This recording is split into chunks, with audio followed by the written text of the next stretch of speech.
Guys, so now we're here for part two. So bodybuilding. So generally bodybuilders have, when I first started, one of the things that I think that was just kind of common going around when this was like 2000, I was in 10th grade, 2010, I think. One of the things that I felt like was common was like, oh, high reps, high weights, high reps, high weights. Let me rephrase that. I'm sorry. High reps, high sets, high reps, high sets. So I was just doing all the time, 15 to 20 reps on every exercise. Sometimes I go to 25 or 30 reps. And I remember I was actually training at a YMCA one day. And one of the coaches, his name was Pete. I always remember this guy because this guy taught me so much of my basic knowledge in person from what I knew. And if we didn't know anything, we'd go and pull out the giant, encyclopedia textbooks that he had and we'd look it up. But he kind of was one of the people that steered me in the direction of kind of moving more towards the 10 to 12 rep range. And then obviously you kind of have which I think is the bodybuilding best criteria range, which they generally say is around 6 to 8 reps.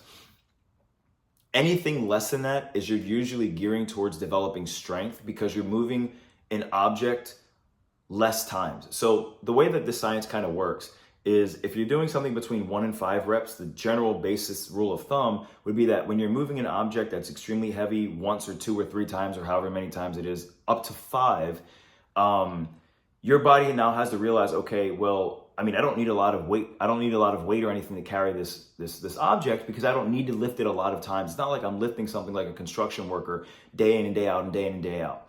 So the thing is that the way that I look at it, that the way that your body responds, or however it might be taught as well too, kind of can go both ways, but the way that I like to explain it is your body is only going to develop what it needs to move that weight, let's say 1, 2, or 3 times, and that's it. So your body actually could get skinnier. Your body might actually just, get a little bit leaner. You might put on a little bit more weight, but your shape might not develop the same way a bodybuilder's would. A bodybuilder's body now the muscles have to learn how to move an object 6 to 12 reps, an object more times than it does for a power lifter. So your body's going to look at, okay, how do I need to develop and get stronger when these muscles are torn so I can actually just carry this load X amount of times? And then you're looking at time under tension and repetition, and your body develops its aesthetic looks more so from that. Now, I can't say that that's 100% true because I have seen people who strictly train like powerlifters and their bodies are super, super lean. However, I will say that their bodies don't look as pronounced and developed as bodybuilders do, but I think that both go hand in hand.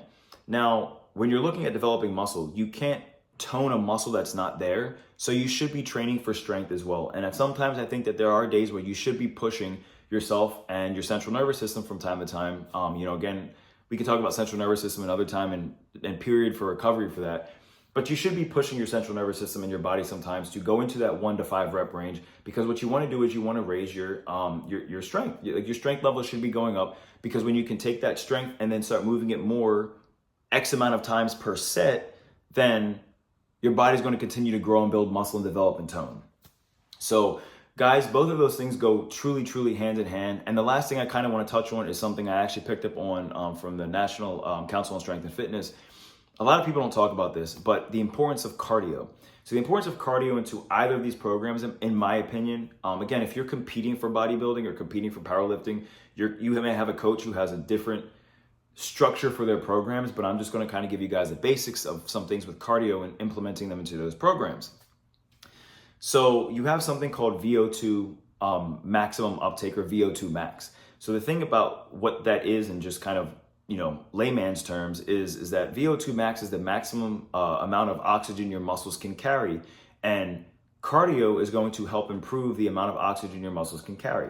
Now, when you're actually working out, your body is utilizing oxygen, obviously, right? You're breathing, and your muscles carry oxygen through the blood. So when your muscles can't hold a larger oxygen storage and your body can't hold a larger oxygen storage, what happens? You're going to also exhaust a lot easier. So the importance of cardio, guys, isn't just for health and heart, which is extremely the number one most important thing with cardio, but it also will help improve you lifting a little bit longer in your sets and your reps and things like that too. So if you guys can just take time to work through adding some type of cardio program to your bodybuilding programs or your powerlifting programs, it's just generally so important. The other thing too, guys, is that in my opinion, I do think that cardio kind of helps you get a little bit looser. And when you're training that heavy all the time, your body just gets so tight.